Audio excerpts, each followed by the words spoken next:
This is part one of a four-parter explaining every single step of the process of editing in a professional workflow. So this episode is all about the assembly. Listen in if you want to hear all of the steps, every single step, from the moment that you receive the footage to the moment you deliver an assembly. All right, let's get on with it.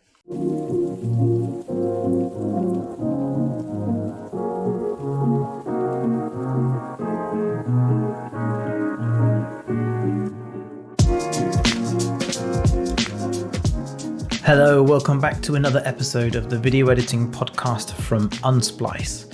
With me, your host, Shiny. I am the lead trainer and founder at Unsplice, and Unsplice is the only online video editing mentorship program. So if you are feeling stuck in your journey as a video editor, then Unsplice is here to help you, because when I was starting out, there was very little resources, in fact, no resources online to help me understand the workflow, the process of professional editing, and the skills that I would need to learn in order to cut like a pro.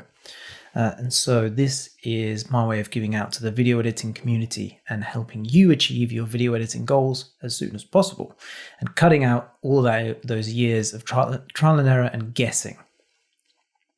So this episode is part one, as I explained, of a four-parter, and you're going to learn all about the assembly. So the way that I've split this four-parter is part one is going to explain all of the steps of building out an assembly.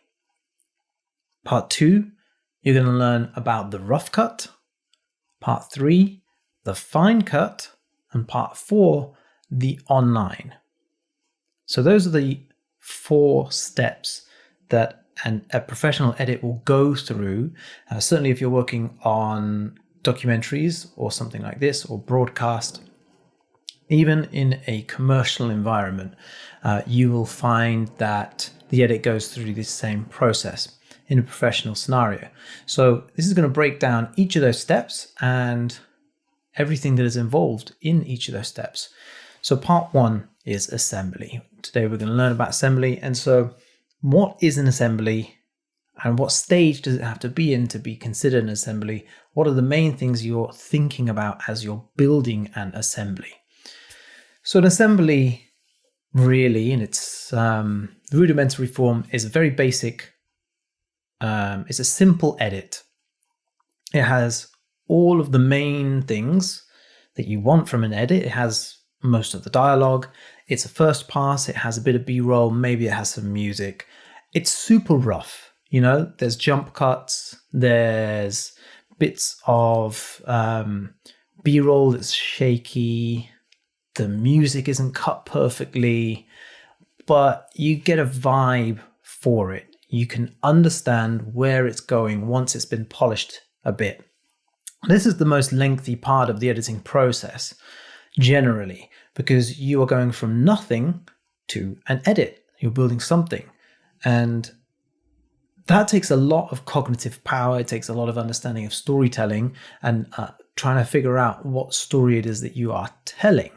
So this really is the hardest part in terms of the duration of the time you're going to be spending on the edit.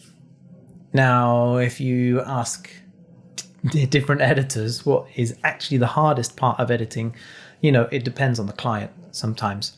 I've worked with clients on jobs where the fine cut is the hardest part, because they're coming in and there's so many layers, there's so many layers of hierarchy above you in terms of executives, clients, shareholders, who all want a voice in what's going on. And so they're all fighting over each other, and you have to try and build out something that pleases everyone. Whereas in the assembly stage, you're very much kind of left to your own devices. You're given a brief and you have to kind of figure it out yourself. And this is where you really get to make a stamp on the edit as you see it and create your vision. So it can be the most fun. But let's go through the entire process of building an assembly. So you're given a hard drive and you have all of the assets. First thing you're going to do is you're going to ensure all of the assets are in the correct format. Make sure they are in a working codec, not a delivery codec, and only if your machine can handle raw footage should it be in a raw codec. Otherwise, it needs to be transcoded to a working format. Really, really, really important step, this one, especially if you're not working on a $30,000 machine. Because if you're dealing with assets that are in the wrong format, it's going to slow down the entire editing process. And further down the line, when you get to actually build your assembly, and now you're working on the rough cut and the final and the fine cut, your working process is going to be so slow because the machine is going to be so laggy and full of bumps and bottlenecks that you're going to be cursing yourself that you didn't do this first step correctly. So ensure all of the assets are in the correct format. That's video, audio, and stills, and anything else that you're going to bring in. You know, every single thing that is going to be pulled into your editing software needs to be in the correct format. And I can't emphasize this enough. This is crazy important. So, transcode all the footage and make sure that all of your assets are nice and tidy and organized at a folder structure level. So on the hard drive or wherever it is you're working, make sure you back it up. Back it up twice. If it's not backed up online, back it up twice. Okay, let's assume all of your assets now are nice and safe. And they're all transcoded and everything's kosher, everything's good to go. Well, now you need to check the brief. You've got all of the technical bits done. Let's review the brief and think about the creative asks that are coming through the brief. So depending on the job, whether it's documentary, music video, commercial, branded content, whatever it is, you're going to receive a brief in a different way. It could be a set of storyboards if you're working on a commercial. Quite often it'll come in, you'll have storyboards or an animatic, if it's a super high budget one, of something to work from. And this gives you a good understanding of what it is that you are creating. It might just be a paragraph, a paragraph and some bullet points in an email. This is what we want. Or it could be a deck, a PDF document, which has images of references pulled from different sources. It has a page. We're envisioning this. We want to create this. This is the first scene. This is the next scene. And this is how you get an understanding of what it is that you are creating. And this is a really important step. And this is going to help you understand as you are looking through the footage, you understand what it is you are actually looking for. So it's really important that you take this bit seriously and don't just brush it over and look at it quickly. Try and go deep, because what is and is not said in the brief is going to help you make sure that you only pull the correct footage. And if you start pulling footage that is not in the brief, then you're just making more work for yourself. So it's very important that you make sure to understand what is and what is not being asked. If something is left out, don't put it in your edit. Hopefully, with the brief, you've got some references. Depending on the kind of job, whether it's commercial or branded content, generally you'll get references. Maybe it's a reel, maybe it's a sizzle or some kind of manifesto film. You're going to get some references for that generally. So make sure you absorb that and ask them how deep you want to go with the reference. You know, how close are we going to match that reference? And what is it? Is it the music? Is it the pace, the vibe? What is it from that reference that we want to take? And what are we going to make our own? If you're working on a documentary, chances are you're not going to get a reference. So you'll work off your own back, your own creative references.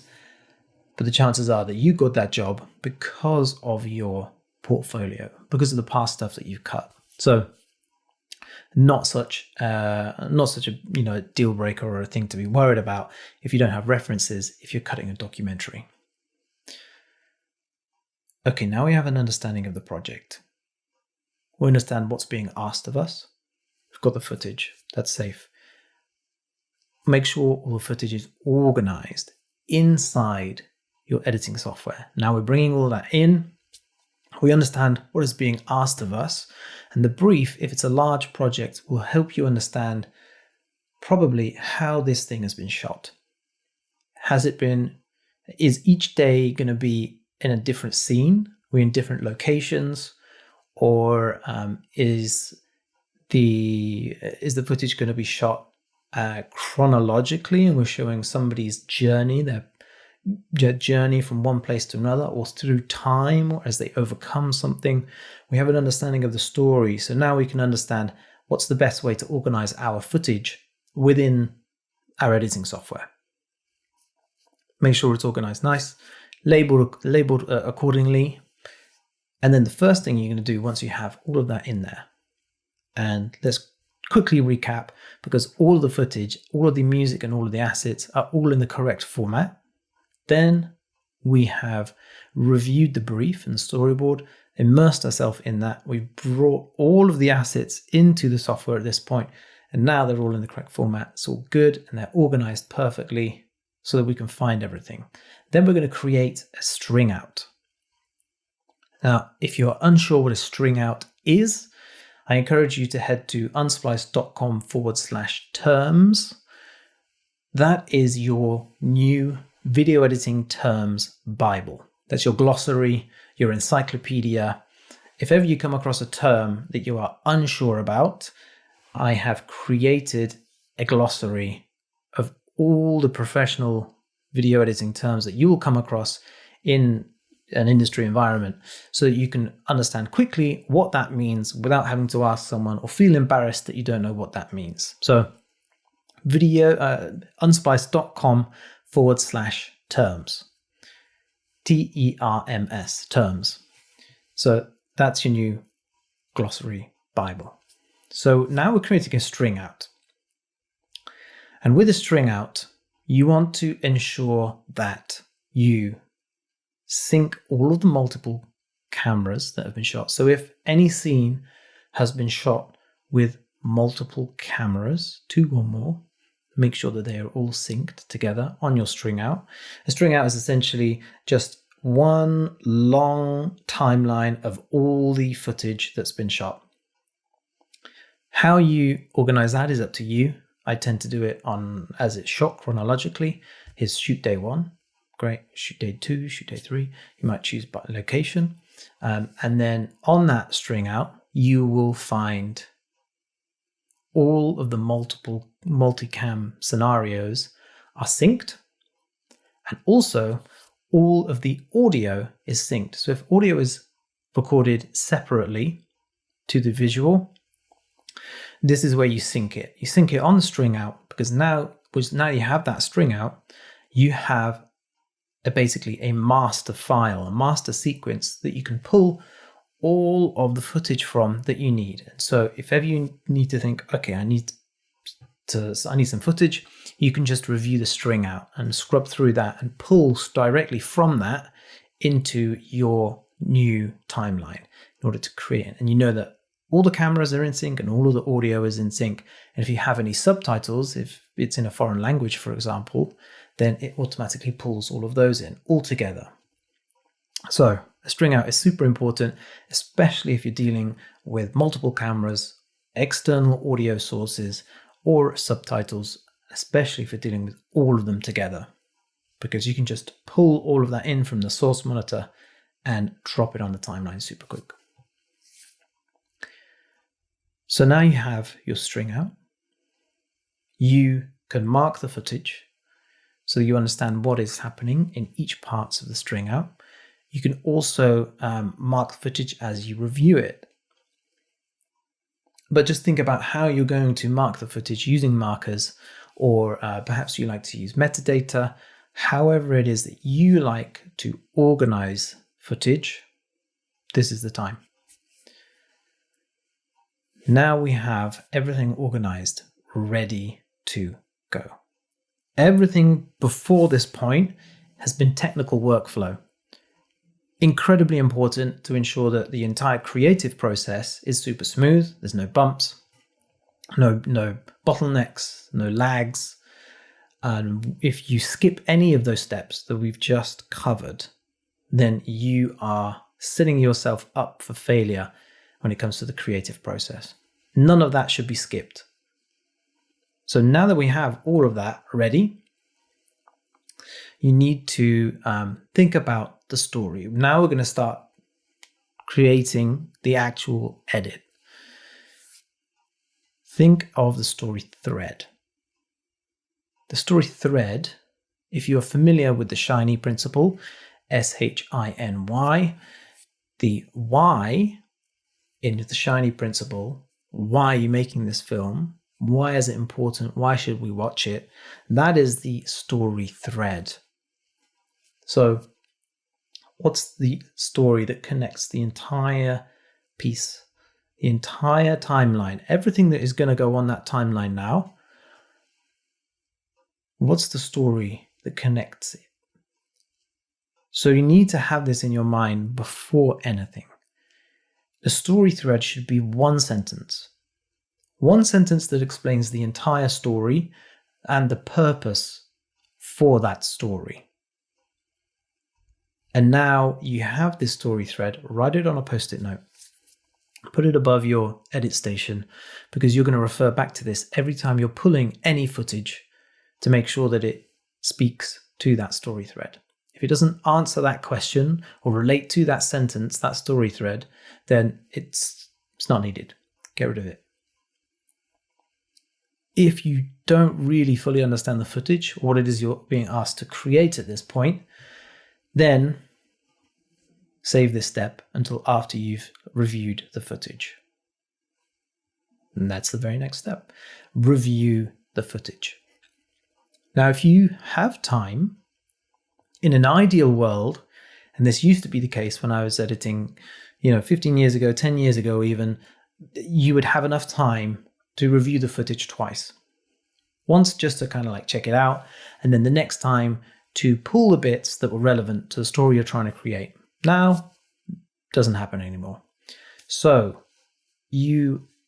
as you were reviewing the footage for the very first time, hopefully you've already read the brief, and you understand the concept, and you understand what it is that you're looking at enough to know when you find something that is good. And every time you find something that's good, you're going to select that and pull that onto a fresh timeline, and that is going to be your timeline of selects. By creating a timeline of selects, you're essentially choosing the best bits. So now in the future, every time you want to go through and trying to think about, is there something good that can go in here? You've got a shorter version of all of the footage. So rather than looking at a string out, which might be 10 hours long, you've got a selects timeline, which is 45 minutes long. So it's going to take you a lot less time to skim through that and find all the best bits that you need. Now, generally, I would pull only the dialogue at this stage, only dialogue selects, because as you're reviewing the footage, you're understanding the scenes, you're understanding the shots that are in each scene, and you don't need to pull that down onto a select timeline just yet, because when you start doing a B-roll pass, then you can jump back in and scrub through quickly, and it might save you a bit of time rather than pulling all of the B-roll now, because it's going to be a lengthy process. If you stop to pull every single shot that looks like good B-roll, you might not use all of that B-roll. So I tend to not pull B-roll into my select timeline yet, because once I have a rough dialogue edit and I've pulled all the dialogue into a timeline that I know I want to create, then I know which B-roll I need. because I'm not going to use all of the B-roll. So by pulling select of only the dialogue, you're going to save yourself a bit of time at this stage up front. As you're building the edit, you want to think about rocks in a glass. Now, we've all heard this analogy before about a teacher filling up a glass with rocks, showing it to the class and saying, does this look full? The class answers, yes. And then they start to put pebbles inside. And then he asks, okay, now is the glass full? Oh, yes. And then they start to put sand in the glass and it falls and it fills all the gaps in the glass. Now is it full? Yeah, absolutely. And then they put water in and fill up the glass. You want to think about your edits like this. The dialogue is the rocks, because if you look at a timeline, especially if you're creating a documentary edit or a branded piece of branded content or anything that's got dialogue or interview led, when you look at a timeline that's finished, what are the big chunks? They're the dialogue. So make sure you think about the dialogue first, work on that, then B-roll and music is your pebbles, and the sand is the fine-tuning of the B-roll, and then you've got the sound effects as well. And then the water, by the way, is the online. But we're going to get to that process in part 4 of this 4-part series.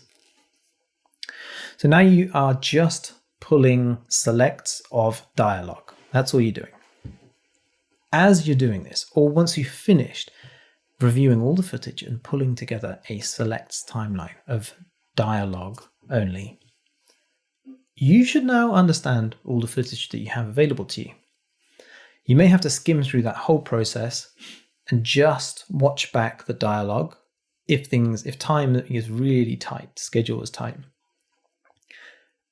Only you watch back the dialogue, skim all the bits where there's B-roll. You also want to watch back any moments where you have verite or actuality. Again, if you're unfamiliar with this term, unsplice.com/terms. And actuality and verite are those moments of serendipity. They're moments of just person going about their normal business, or if it's two people, just a casual conversation, not a formal sit-down interview. It's just them going about their day doing whatever. That's verite or actuality. Same thing.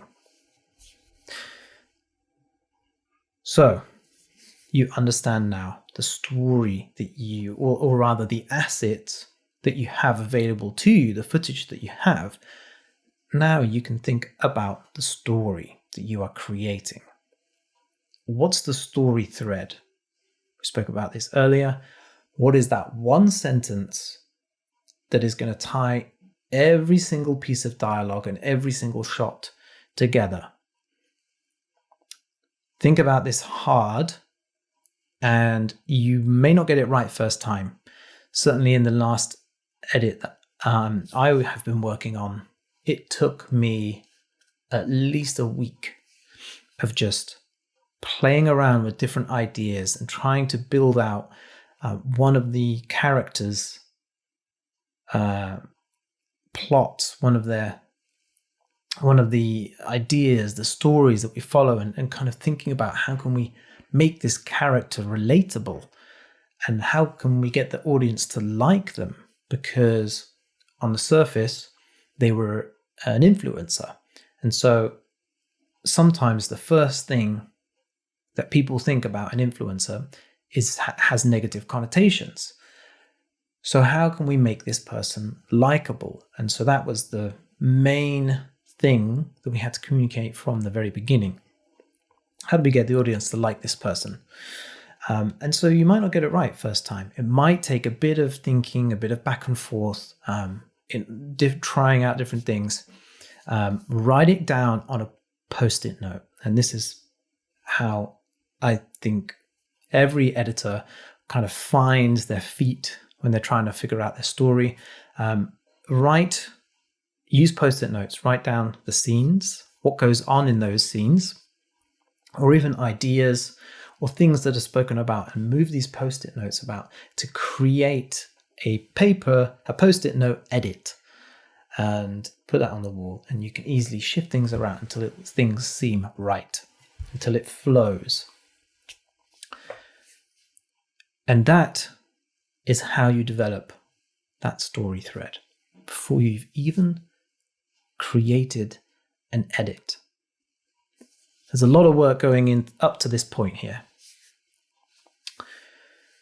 Now, if you're lucky and you're working perhaps on something that's longer form, or you're working with an incredible team, you may have a paper edit. A paper edit is quite literally a script or a document that an edit producer or a producer might construct based on the transcriptions of the dialogue from the rushes. Again, if any of those terms are foreign to you, unsplice.com/terms. And so the transcriptions are the literal, the words that are being said in the footage. And so that can be transcribed into, a script, so to speak, just a Word document. And then an edit producer might go through and just select the bits of dialogue that they think sounds great, and they'll construct together an order of the dialogue and where the bits come from on paper. They can either hand that to you or an assistant editor. The assistant editor will then build that out, and that's your starting block then to then build an edit around, find those other bits that kind of tie it together and improve the edit, but that could be your starting block. You might not always have that luxury, but that is something that could happen. So we are a chunk of the way here already now. There's been a lot that's got up to this point, but really we've only just made a select timeline of the best dialogue that we think works. And now that you have that, you can use that to build out your story. You've reviewed all the footage, you have this select timeline of dialogue. Now take that and build the first pass of your dialogue edit. Now you might be called a dialogue edit, or sometimes called a sync cut, or even a radio cut. And this is just dialogue and nothing else. Now you might think to add on some music as well at this point. And that is, there's no B-roll, there's nothing, it's plain. If you close your eyes, then you are hearing the edit. And that's why it's sometimes called a radio cut. How does the story flow? How does it go? How's the pacing? How is the music working at this point? You may not decide to put music on. You may not have time. It all depends on the client and what the client's expectations are and how they like to work, with having a conversation with them, just to find out, set expectations from the beginning. But if you have dialogue and you have music, you set the tone now for the whole edit, and you can figure out what bits of B-roll are going to work. Because the music is such a strong part of the edit and the final edit that it sets the emotional tone, it sets the pacing, it also sets the rhythm of the whole edit and the rhythm of the shots that change. It is often a good idea to start with the music after the dialogue and build it out like that, and then start building up the B-roll and putting on a B-roll pass after that, once everything's flowing. But some people would prefer to put a B-roll once they have dialogue, do the B-roll, because if you're handing an edit to a client, the first rough assembly, and you only have X amount of time before you have to send it across to them, a client is going to be more forgiving of an edit with dialogue and B-roll, but no music whatsoever, than they are going to be of an edit with dialogue and music and no B-roll. They can, from a client's perspective, they can picture how the finished edit might feel without music. They can kind of put music on in their head, but they can't imagine B-roll. It's a lot harder to sort of imagine B-roll over the top of something. So you might want to do a B-roll pass after the dialogue and then music. I like to change it up depending on the project, depending on the client, depending on the deadline, and just kind of go through those questions in my head to figure out what is actually most important. So hopefully at this point, you've got a peppering of B-roll and you've got a bit of music if you had time, and that is your assembly. You've got a story thread that goes all the way through, a first iteration, and it's going to be very rough, very, very rough. But it's like, just the broad strokes. This is what I'm thinking. Let's experiment and try different things. Let's see if that bit will work before there. And then let's see if we cut back and forth to these two scenes and see if that works, or see if we need to keep those two scenes separate completely. This is the time where we experiment and see if these broad stroke ideas actually work.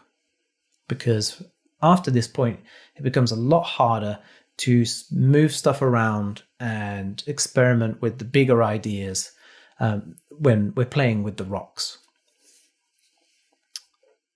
If any of that has been, if any of those terms are unclear, that URL again is unsplice.com/terms.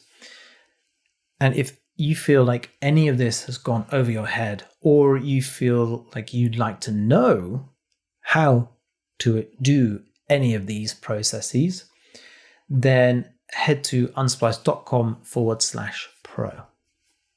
Every single one of these processes is taught within Unsplice Pro.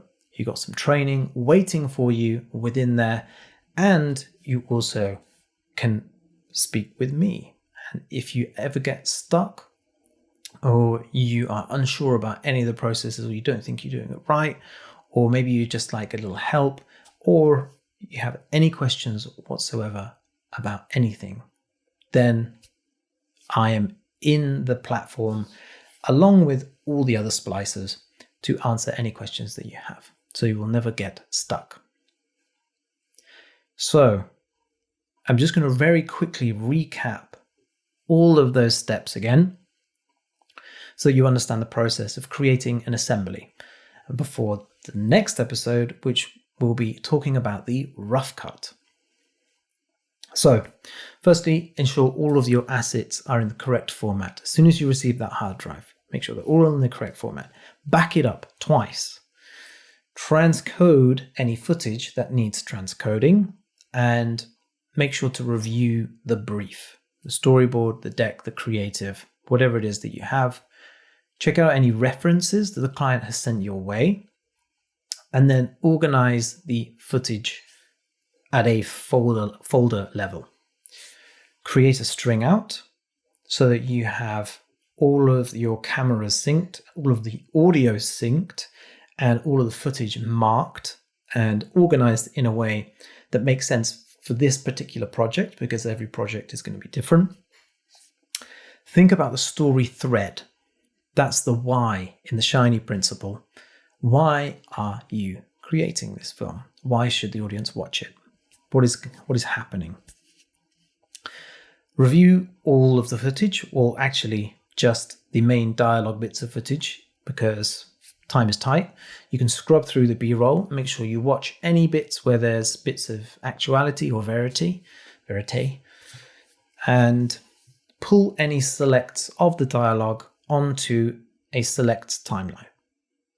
Now that you understand the footage, think about the story thread even deeper. You understand exactly what's happening a bit better. Write down on post-it notes what is happening in each scene and what is being said, and how can you create an interesting narrative using that dialogue, using those assets, using that footage. Again, this process works even if you don't have dialogue. You still need to understand and craft a narrative, some kind of story using what you have. And if you have a paper edit, wonderful. Pull all of the dialogue onto a timeline and review it, make sure it all works, and then either pull on the music or the B-roll or both in a very rough fashion. You're not necessarily finding the best shots. You're finding a shot that represents that scene and what's happening in that scene, and throw it on. And that is your assembly. It's rough. And it's more like an explaining of ideas. This is kind of what I'm thinking. Here you go. And if you are working with a client that hasn't worked with assemblies before, doesn't understand the process completely, make sure you explain to them everything that is wrong with your current edit and your thinking behind everything. It should be a fairly decent email of bullet points explaining what you're trying to achieve from each scene, what are you thinking going ahead, the kind of music that you're thinking, the kind of style of editing, perhaps some transitions. Maybe you're thinking about graphics, titles. All of these things should be bulleted and delivered with your assembly cut. And that is your assembly. I hope this has been super useful. I'm looking forward to sharing with you the process of the rough cut in next week's episode. And like I said, if you are struggling with any of these, you want clarification on any of those processes, head to unsplice.com/pro and you can sign up for Unsplice Pro, get access to all of the training, which will run through every single one of these processes and walk with you by your side to ensure that you don't make a step wrong and that you get it all right. And this is going to improve your workflow to an industry standard so that you're working at a professional workflow, ensuring all of your assets prevent lag, prevent a bottleneck in your process, and to ensure that as the timeline grows and gets bigger and bigger, the further along the edit that you get, you're ensuring that you aren't encountering lag or any kind of bottleneck or crashing, for example, which we don't want. And by doing it in this process, in this manner, you will find that you have more creative freedom because you are freeing your mind. Everything's a process up until this point, step-by-step process, and you're freeing your mind of too many extraneous thoughts or worries, so you can concentrate exclusively on the creative aspect of editing, which, let's be honest, is what we all enjoy the most. Head to unsplice.com/pro and I will hopefully see you inside the membership. Thank you very much for listening. I will speak to you next week. Ciao.